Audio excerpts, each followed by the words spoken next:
Hey guys, this is a video going through your ablative absolute sentences worksheet. This is the first time we're translating complete full sentences. I've made a copy for each of you, so you will need to complete your own and submit it through Google Classroom. Okay, notice right here in all caps, read the directions carefully. The marking will get points as well as the translation. Marking is going to look a little bit different since you guys are going to be doing it on the computer and won't necessarily have all the flexibility or freedom to mark like we would if we were handwriting it. For these particular sentences, I want you to highlight the ablative absolute phrase in blue. Let me show you how to highlight if you don't know. If you go up to your taskbar on Google Docs, you'll see there's bold, italics, underlined, text color, and then right next to text color is highlight color. So you will just take a portion of text and select whatever highlight color. I like the lighter colors because they're easier to read, right? So then you have it highlighted.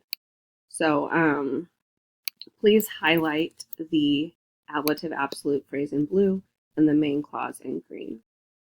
I'm not going to have you mark everything completely, but I do want you to underline the subject in the main clause and put any prepositional phrases in parentheses.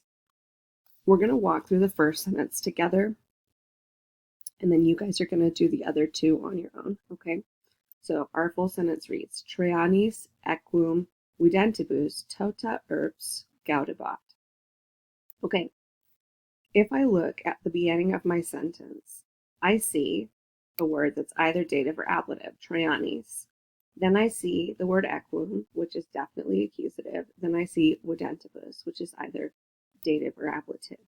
Because I have a noun, in this case it's a substantive adjective, but because I have a noun and a participle that are both in the dative or ablative, and it's set apart from the rest of the sentence by commas, that's what tells me that this here is my ablative absolute phrase. So I'm going to go ahead and highlight that in blue. Okay. Now notice that I highlighted the whole thing in blue, including equum.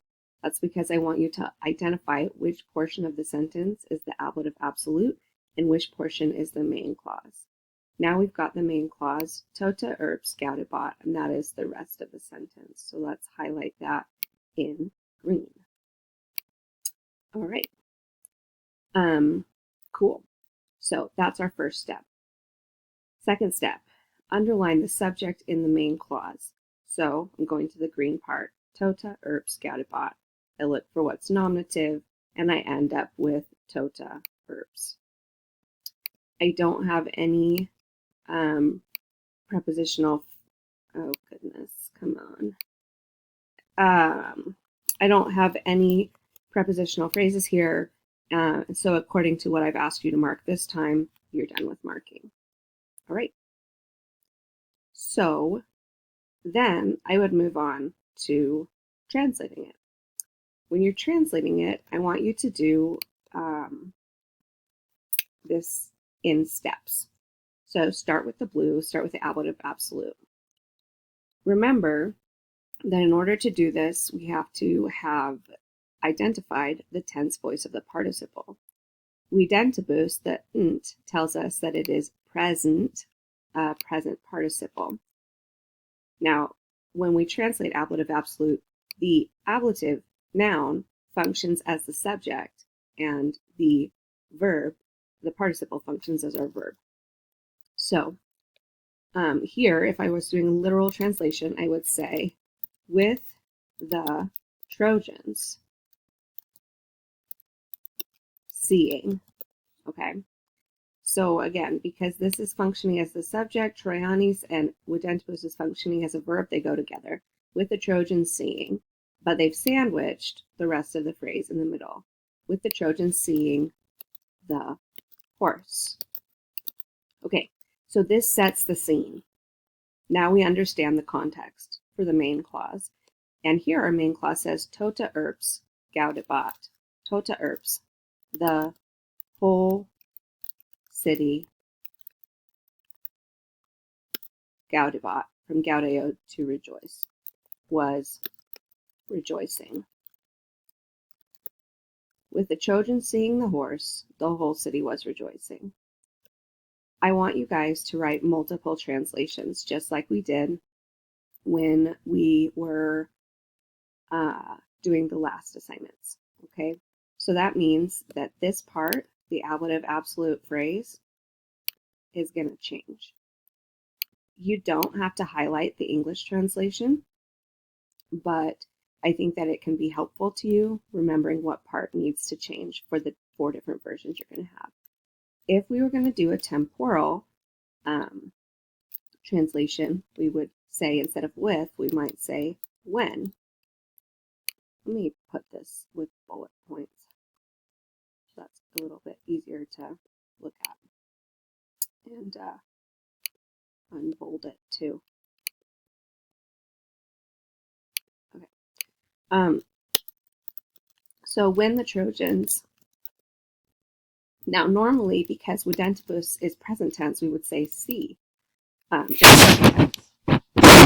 But we have, just like with participial phrases, we have relativity of tenses, which means that the way we translate the participle, Widentibus, is going to depend on the tense of the main verb.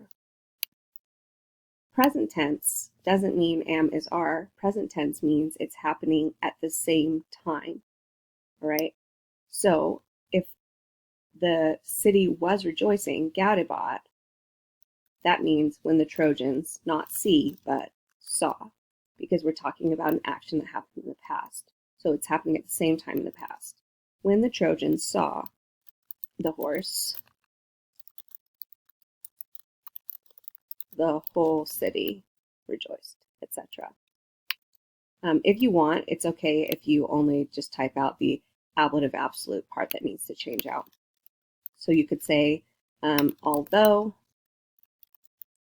and same deal.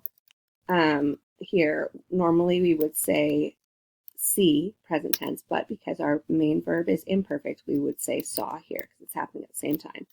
Although the Trojans saw the horse, etc. And then the last one you should have is because the Trojans saw the horse. Again, when you're translating this, it's up to you to determine. Now, I told you I want all 4 translations here, but normally you'll have to decide if you want one or the other. And you use context. So are you saying at the moment when the Trojans saw the horse, then the whole city rejoiced? Or was the horse something that they perceived as bad, but they kept their spirits up and were rejoicing anyway? Or they were rejoicing because they had seen the horse? I personally think that the best fit here is because the city is not viewing the horse all at once and then spontaneously rejoicing. They see it, and because they see it, then they rejoice. So write all of these translations here, but you would use context to help you figure out which one is the best. Okay, so you guys are going to continue doing that with sentences number 2 and 3. You still need to write out all the work for sentence number 1, but I am going to erase it so everyone has a blank document. You can get some extra practice with that. And yeah, let me see. There was one more thing I wanted to talk about. Okay. So if we look at sentence number 2, we sew. This is a perfect passive participle. Okay, so if we're talking about tense relative to the main clause, Wehnerund is a perfect tense verb. Perfect participles don't mean that the action happened in the past. They mean that the action happened before the other action in the past. So think about what tense happens before, right? Is it going to be, what tense happens before perfect tense? Is it going to be imperfect or pluperfect? Okay, and that'll help you figure out your translation. And here, one note, this thing right here, capiendus erat, is what we call a passive periphrastic. That is something that we will be learning a little bit later, but I'm just going to help you out here.